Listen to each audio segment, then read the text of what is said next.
Halo semuanya, halo teman-teman dan yang terhormat Bapak Bagus selaku dosen pembimbing mata kuliah Teori Administrasi Negara kelas F041. Di sini saya akan mengerjakan tugas EAS Teori Administrasi Negara guna memenuhi tugas EAS. Sebelum itu saya akan memperkenalkan diri. Saya Hanifah Salsabila Fitri dari kelas Teori Administrasi Negara F041 dengan NPM 2404 10 10 170. Jawaban yang pertama yaitu terkait dengan analisis COVID-19 di Indonesia menggunakan konsep networking governance. Pandemi COVID-19 bukan hanya masalah kesehatan, tetapi juga menjadi krisis besar yang memengaruhi hampir seluruh aspek kehidupan masyarakat, ekonomi, pendidikan, hingga tata kelola pemerintahan ikut terdampak. Aktivitas masyarakat dibatasi, sektor usaha melemah, angka pengangguran meningkat, dan sistem pelayanan publik dipaksa untuk beradaptasi secara cepat. Dalam kondisi seperti ini, negara tidak bisa lagi mengandalkan pola kerja birokrasi yang kaku, lambat, dan sangat terpusat. Pemerintah membutuhkan cara baru untuk mengelola krisis yang kompleks dan dinamis, dan disinilah konsep networking governance menjadi relevan untuk digunakan. Networking governance adalah pendekatan tata kelola yang menekankan kerjasama dan koordinasi antar banyak aktor, baik pemerintah maupun non-pemerintah. Dalam situasi krisis seperti pandemi, pengambilan keputusan tidak hanya dilakukan secara top-down, tetapi harus melibatkan berbagai pihak yang memiliki sumber daya, pengetahuan, dan kedekatan langsung dengan masyarakat. Hal ini juga dijelaskan oleh salah satu penelitian oleh Mahadiansar dan rekan-rekannya dengan judul Network Governance of Tourism Sector During in COVID-19 Pandemic, Case Bintan Regency Indonesia, bahwa kondisi krisis dan ketidakpastian mendorong terbentuknya jejaring kerjasama lintas aktor karena pemerintah tidak mungkin bekerja sendirian. Dengan kata lain, negara membutuhkan mitra baik dari sektor swasta, komunitas, hingga akademisi untuk memastikan kebijakan bisa berjalan efektif di lapangan dan menjangkau seluruh lapisan masyarakat. Di Indonesia, penanganan COVID-19 menunjukkan ciri-ciri kuat dari networking governance. Kita bisa melihat bahwa kebijakan seperti vaksinasi massal, PPKM, distribusi bantuan sosial, hingga kampanye protokol kesehatan tidak hanya dijalankan oleh pemerintah pusat, tetapi juga melibatkan pemerintah daerah, tenaga kesehatan, pelaku usaha, organisasi masyarakat, media, dan juga akademisi. Kolaborasi ini tidak hanya terjadi di tingkat pusat, tetapi juga terjadi di tingkat kelurahan dan RT RW. Pola ini mencerminkan kerja kolaboratif yang dikenal sebagai pentahelix, yaitu keterlibatan 5 unsur utama, yaitu pemerintah, swasta, masyarakat, akademisi, dan media.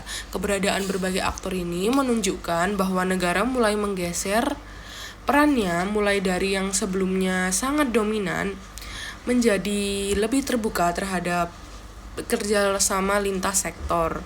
Pemerintah pusat berperan sebagai pembuat regulasi dan penentu arah kebijakan nasional, termasuk menetapkan standar protokol kesehatan, kebijakan pembatasan sosial, serta pengadaan vaksin. Pemerintah daerah berperan sebagai pelaksana di lapangan, mulai dari pendataan warga, pelaksanaan vaksinasi, penyediaan layanan kesehatan, hingga pengawasan protokol kesehatan.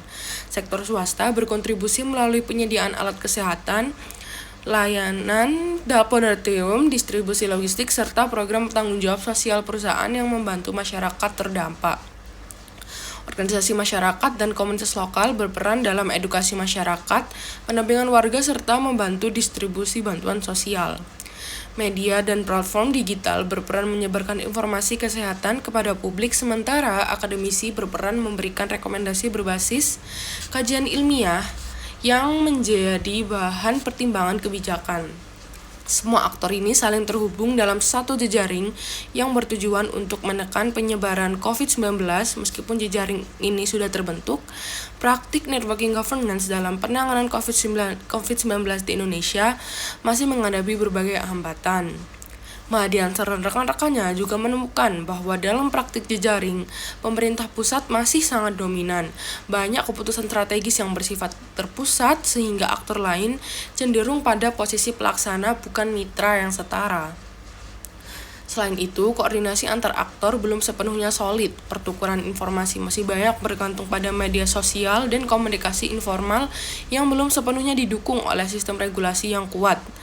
Tidak semua komunitas dan forum non-formal juga mendapatkan legitimasi yang memadai, padahal mereka memiliki peran penting di lapangan. Kondisi ini menunjukkan bahwa jejaring yang terbentuk masih bersifat parsial dan belum sepenuhnya matang, sehingga masih membutuhkan penguatan kelembagaan dan regulasi.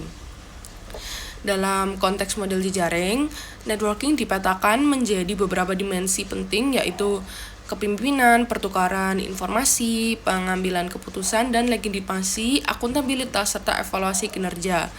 Jika kita melihat penanganan COVID-19 di Indonesia, kelima dimensi ini sudah mulai tampak. Negara tetap menjadi aktor utama dalam kepemimpinan, tetapi membutuhkan dukungan aktor lain. Informasi dan pengetahuan disebarkan melalui berbagai kanal digital seperti media sosial, aplikasi kesehatan, dan situs resmi pemerintah. Namun, dalam pengambilan keputusan, dominasi pemerintah pusat masih cukup kuat. Dari sisi legitimasi dan evaluasi, sistem jejaring sudah berjalan, tetapi belum sepenuhnya kolaboratif dan transparan. Dari seluruh uraian tersebut, maka dapat disimpulkan bahwa penanganan COVID-19 di Indonesia sangat relevan dianalisis menggunakan konsep networking governance. Pandemi menciptakan kondisi krisis yang kompleks sehingga menuntut keterlibatan banyak aktor dalam satu jejaring kerjasama. Meskipun jejaring tersebut sudah terbentuk dan berjalan, praktiknya masih menghadapi hambatan, terutama dalam hal kesetaraan peran, koordinasi, dan regulasi jejaring.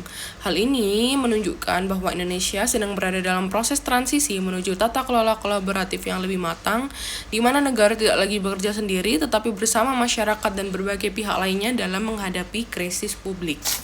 Jawaban yang kedua itu terkait dengan kader Surabaya hebat dalam perspektif New Public Governance.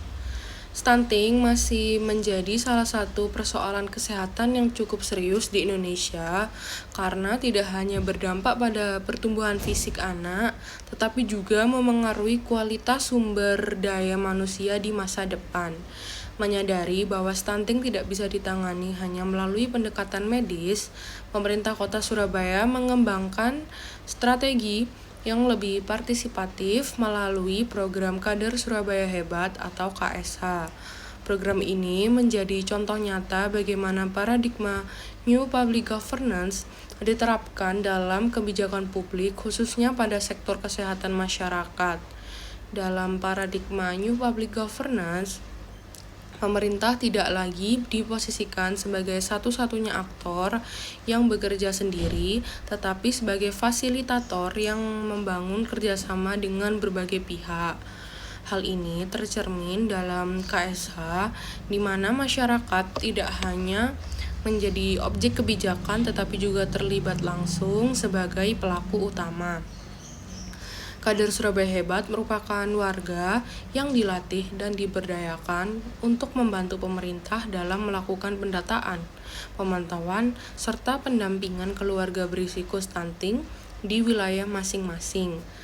Para kader ini berperan aktif dalam mengumpulkan data ibu hamil, balita, serta remaja putri menggunakan aplikasi Sayang Warga yang terintegrasi dengan sistem pemerintah kota. Data tersebut kemudian digunakan oleh puskesmas dan perangkat daerah sebagai dasar dalam merancang intervensi kesehatan. Dengan cara ini, kebijakan stunting tidak hanya dirancang dari balik meja birokrasi, tetapi berbasis pada kondisi nyata di lapangan. Keterlibatan aktif masyarakat inilah yang menunjukkan konsep co-production, yaitu layanan publik yang dihasilkan melalui kerja bersama antara pemerintah dan warga. Selain melibatkan masyarakat, pemerintah kota juga membangun jejaring kolaboratif lintas sektor, yaitu dengan penanganan stunting tidak hanya melibatkan dinas kesehatan, tetapi juga sektor pendidikan, kelurahan, perguruan tinggi, hingga organisasi masyarakat serta lembaga swasta. Di sekolah, guru turut dilibatkan untuk memastikan konsumsi tablet tambah darah oleh remaja putri. Di tingkat komunitas, kader bekerja sama dengan posyandu dan puskesmas dalam memantau kondisi gizi balita.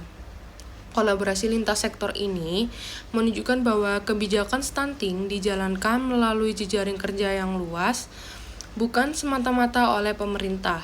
Pemanfaat teknologi juga menjadi salah satu kekuatan utama program KSH.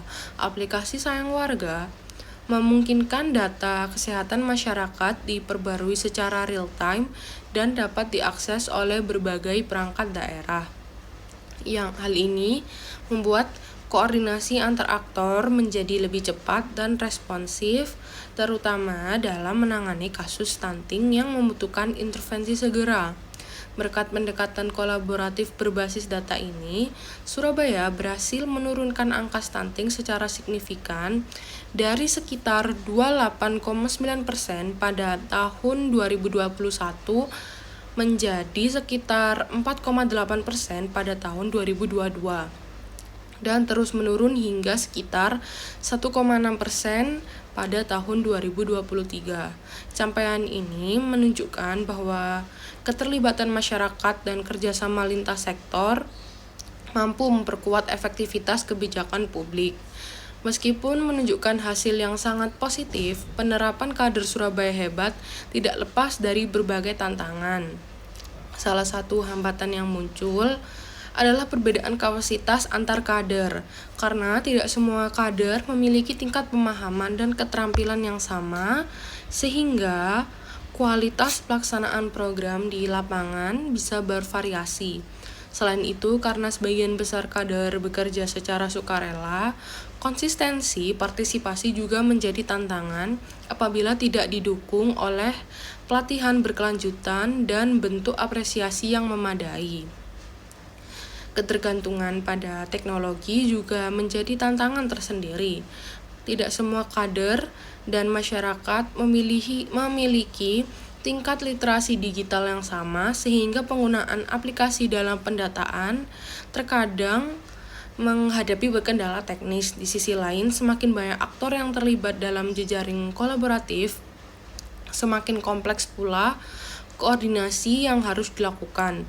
Perbedaan kepentingan dan prioritas antar sektor berpotensi menimbulkan hambatan jika tidak dikelola dengan baik.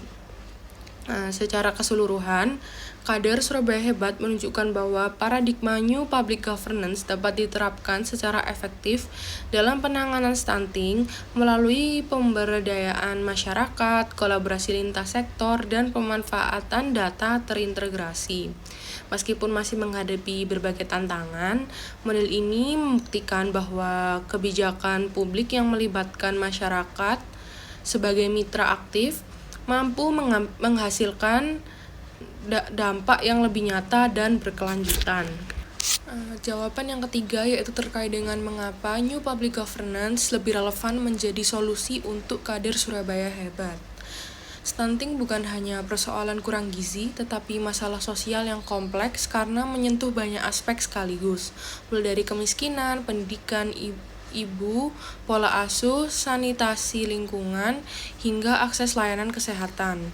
Karena itu, stunting tidak cukup ditangani dengan pendekatan birokrasi konvensional atau sekadar logika efisiensi anggaran, tetapi juga dibutuhkan paradigma kebijakan yang mampu mengelola kompleksitas, melibatkan banyak aktor, dan mendorong partisipasi masyarakat. Disinilah New Public Governance atau NPG menjadi lebih relevan dibandingkan dengan beberapa teori, yaitu Old Public Administration, OPA, dan New Public Management atau NPM.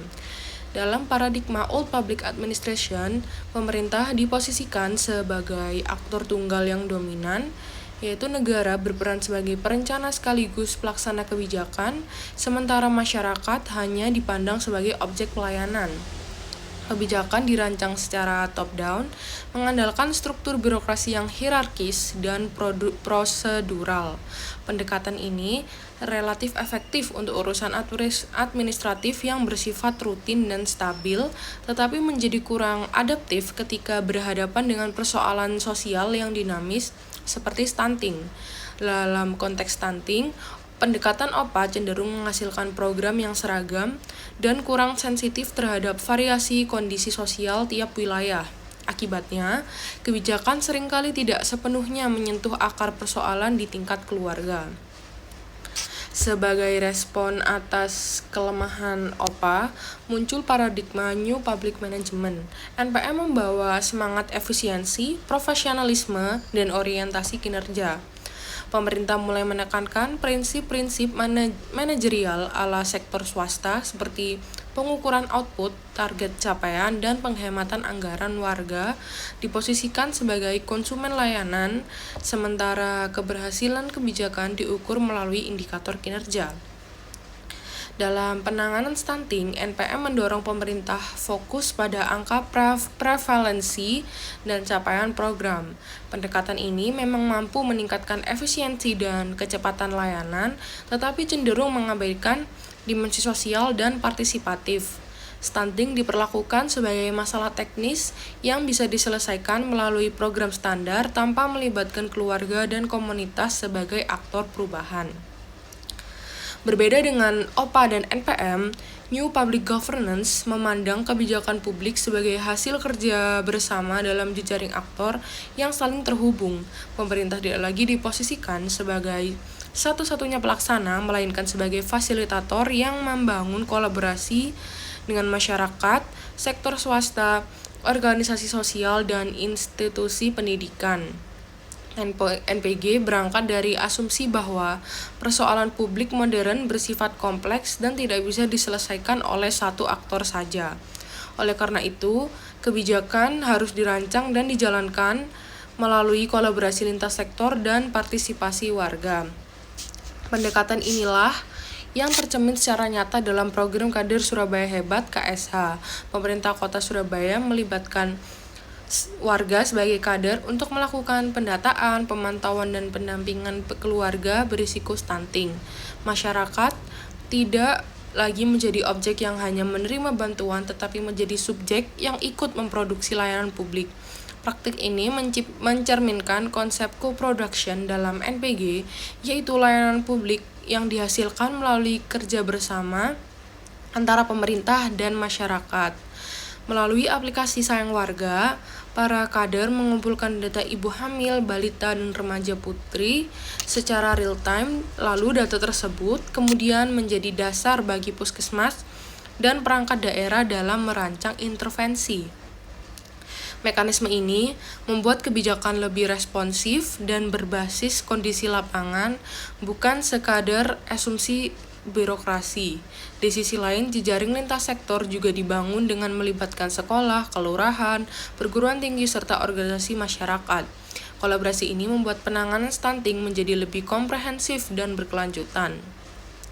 Secara empiris, efektivitas NPG dalam KSH terlihat dari keberhasilan Surabaya menurunkan angka stunting secara signifikan hingga mencapai sekitar 1,6% pada tahun 2023. Capaian ini tidak hanya menunjukkan keberhasilan teknis, tetapi juga membuktikan bahwa keterlibatan masyarakat dan kolaborasi lintas sektor mampu memperkuat dampak kebijakan publik. Maka dengan demikian, dapat disimpulkan bahwa dibandingkan OPA yang terlalu hierarkis dan NPM yang terlalu teknokratis, NPG menawarkan pendekatan yang lebih adaptif, partisipatif, dan kontekstual. Melalui pemberdayaan masyarakat, kolaborasi lintas sektor, dan pemanfaatan teknologi, NPG memungkinkan kebijakan publik tidak hanya efisien secara administratif, tetapi juga efektif dan berkelanjutan secara sosial. Kader Surabaya Hebat menjadi bukti bahwa ketika warga dilibatkan sebagai mitra aktif, kebijakan publik mampu menghasilkan perubahan yang lebih nyata dan berjangka panjang. Sekian dari penjelasan saya, mohon maaf bila ada salah kata atau ucapan. Terima kasih telah menonton.